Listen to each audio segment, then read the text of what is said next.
Hello YouTube, this is Morgan, Airspeed Prime here with my next Boruto Manga chapter review. This one's going to be for chapter 23, which is called Karma.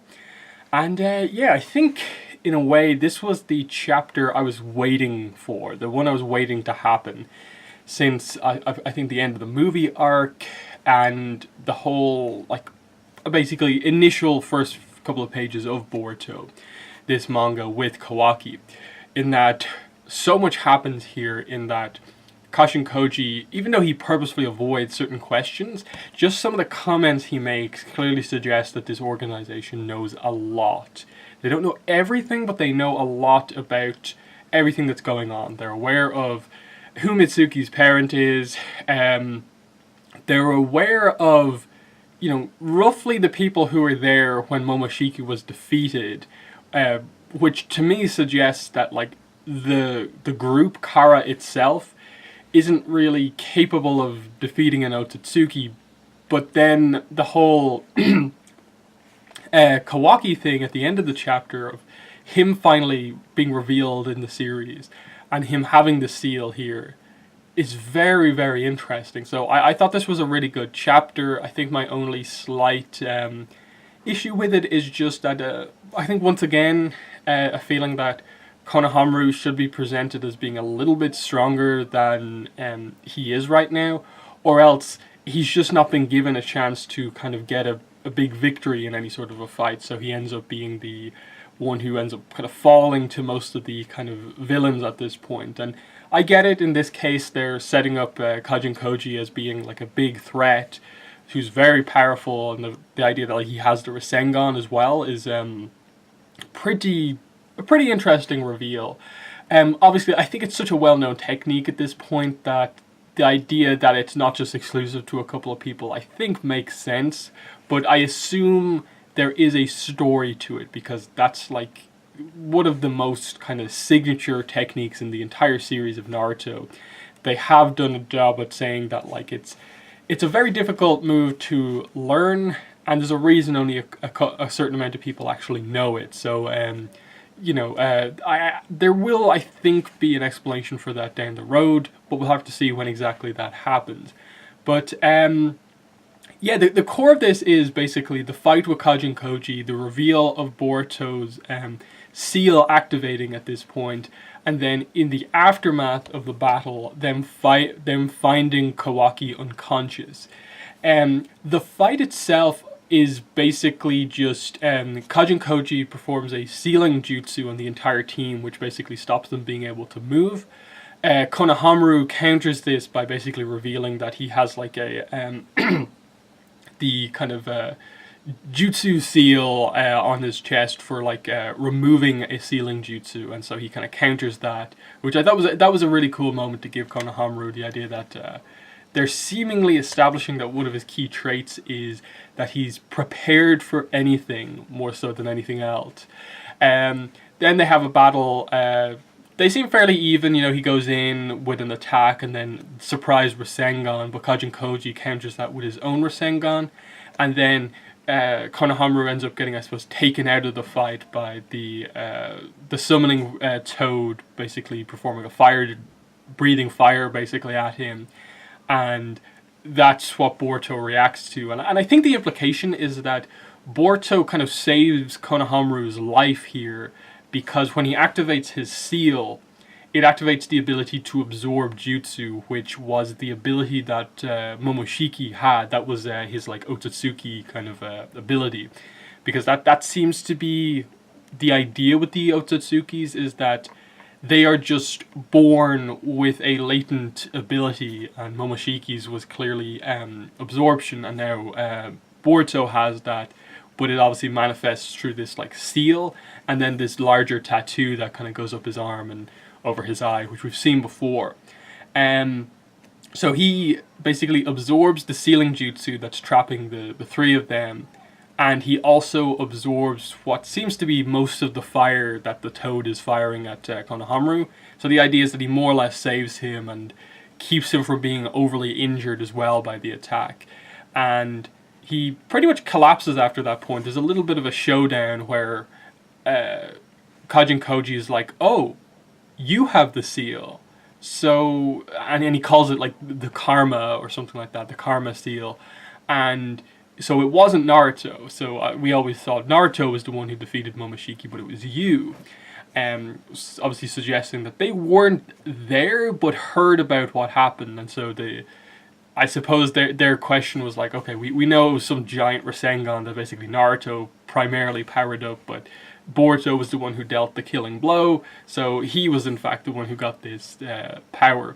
And the thing is, like, Kajin Koji has a complete advantage at this point, but when he sees that Boruto is the one who has the technique, he basically just decides to retreat. You know, Sarada rushes over to protect him. She later tries to basically get information, but Mitsuki holds her back, and Kajin Koji kind of praises him for this because the idea is, you know, like that. Of course, the son of Orochimaru would have good judgment, which I thought was a nice move. That Mitsuki doesn't tend to get like overwhelmed by emotion, whereas that's something that can affect Boruto and can affect Sarada as well. But yeah, in the aftermath, we find out that everyone's okay, but Boruto using his seal took a lot out of him to the point where he basically was like exhausted. But he eventually seems to recover enough to be able to walk on his own. Konohamaru seems okay, if a little bit injured. And then they basically just come across those kind of mechanical puppets from before that have been defeated by someone. And then they come across Kawaki. And obviously the reveal that we know already is that he has the seal, but this is the introduction of the characters. It's the first time any of, I suppose, the characters that we know about have actually met this character. And obviously it's an interesting when he's fighting these kind of puppets. So is Kawaki the person who was in the kind of coffin thing, the vessel? Because when they got there, it was empty. And even they were kind of concerned about what exactly was going on here. And the fact that Kara as an organization seems to be dealing with people who have the ceilings thing. Because we know, like, they had, like, what was it, pictures on their walls and stuff like that of different kind of symbols and tattoo patterns. So they've obviously been researching this for a while. So the idea that they were getting transported the vessel of someone like this is interesting. But the immediate question, given that we seem to be very clearly getting told that Boruto has this seal because he defeated Momoshiki, and as far as I'm aware, in the manga, when that actually happened, we literally saw basically the the spirit of Momoshiki before he died basically grant Boruto this power. So they're suggesting this idea that if a human defeats an Otsutsuki, actually like kills that Otsutsuki, that they get their power. So the question is, how did Kawaki get the seal? What other Otsutsuki is there? Because we know that like Kaguya was sealed away. She wasn't killed. So that's why like Sasuke and Naruto don't have one of these seals. Toneri was defeated but not killed, so that's why Naruto once again doesn't have a seal. Kinshiki from the movie basically like sacrificed himself to power up Momoshiki, so he's just kind of gone as someone who could grant that ability. And then in the anime, and who is meant to be a part of the movie and the manga, Urashiki, we don't actually know the extent of him, so he could be an interesting factor depending on what they do. I'm assuming they'll probably do some sort of a thing where like Momoshiki may end up just killing him for some reason, or he may escape or just like flee, and that would give like a reason for somewhere later on in the story for Kawaki to at some point, you know, kill Urashiki. But again, like, unless he has some crazy backup, like the entire Kara like hunted down Urashiki and then let Kawaki deal the final blow, it's kind of like, how does he have the support network to do such a thing? Or what powers does he actually have, in that he could have some crazy Kekkei Genkai that allows him to, you know, surprise an Otsutsuki and kill them. But that, to me, is the major question coming out of this.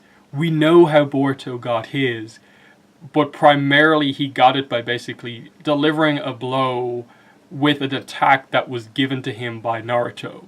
So it wasn't as such Boruto's full power himself that like earned him the technique, but more more the case that he dealt the final blow.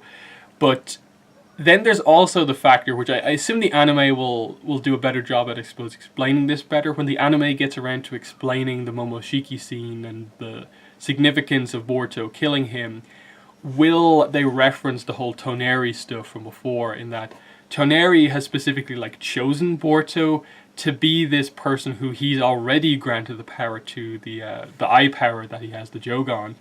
And now he's going to have this power from Momoshiki. Is this Toneri realizing that there's something to Boruto and that he can actually prevent some catastrophe in the future, and he willingly gives him this technique, and it's not just like a power that is taken by killing an Otsutsuki. And even if that's the case, like if you kill an Otsutsuki, this happens, like does that mean we're going to suddenly get introduced a lot more? Because if the Kara have been investigating this for a while, how are they even aware of it if, as far as we're aware, Boruto and Kawaki are like the only two people who would have it? Because we don't know too many Otsutsukis, and if this power at a base level is rooted in the Otsutsukis, like how can they have the information to do this? And this is where I think at some point Boruto is going to have to delve into the Ototsukis in a very big way. Explain this whole like main family dynamic and who they are and how their kind of clan system works and that sort of thing. Who are all these characters, where are they from, and what's their obsession with chakra, and what significance is that to their society or whatever. So yeah, it's another chapter that I think went by very, very quickly. Like I read it really quickly, even though it's technically like a double, triple length chapter compared to like say a Naruto chapter. So I think there's still a sense of like, I'm not the biggest fan of the chapters being monthly, in that I feel it ends up just kind of us getting less than if it was weekly. But if it's easier for the artist and the writer to make it work, okay. But it's still not ideal, I think, and especially with the anime very quickly catching up, I'm interested to see where they go. Like, will they let the anime just completely overtake the manga, or what? So I think that's most of what I wanted to say. Yeah, the quick points of like, I liked Konohamaru being established to be fairly powerful, but I still want him to get like a victory at some point to really establish like how strong he is. Because like right now it seems like the Rasengan is his like go-to move, but like we know he can do other stuff, and like the Saratobi clan is like good at fire jutsu, so why isn't he doing any of that stuff, like the ash jutsus and so on that Asuma was doing? What else? I liked the big reveals. I liked Kawaki being introduced, especially when he wakes up. It's going to be interesting if he like tries to run off, if a fight happens, or if it is just that he becomes part of the main cast as like a friend, and they sort of turn Kawaki Boruto into like this generation's like Sasuke Naruto, or what? Or if it turns out that he is part of Kara and it's just a reveal earlier on, and there's always just this kind of history between Boruto and Kawaki because of the seals. Because eventually we're going to get to this point where, as is what happens in the first chapter, the ninja world has sort of been taken out to a degree. That Boruto is like one of the only ninjas left almost, and he's defending the ninja world against Kawaki. So we'll have to wait and see exactly what happens here, because it's this dynamic between them where like they both have the seal, the karma seal thing, but then Boruto has the Jogan as well, so he should have the advantage on that power level, but they're sort of implying that Kawaki is just raw skill, and whatever else he does matches Boruto's potential special abilities, so that'll be fun to see where they go. And yeah, I'm glad that we're sort of past this stuff. The Ao thing was, I think, an interesting like distraction from stuff. It was okay, But I think I'm now ready to get some of the bigger reveals, to really find out what's going on behind the scenes. I want them to get back to the village, analyze the information that they have about the vessel, and potentially learn more about Kara, investigate Boruto's powers and how he got them. And like I'd like them to just really open it out here and just like be like, okay, no issues with Naruto and Sasuke, we're telling them about the seal, that sort of thing. So yeah, that's been the chapter review. In the comments, let me know what your thoughts are on it. But yeah, that's been the video. Thanks for watching, and bye.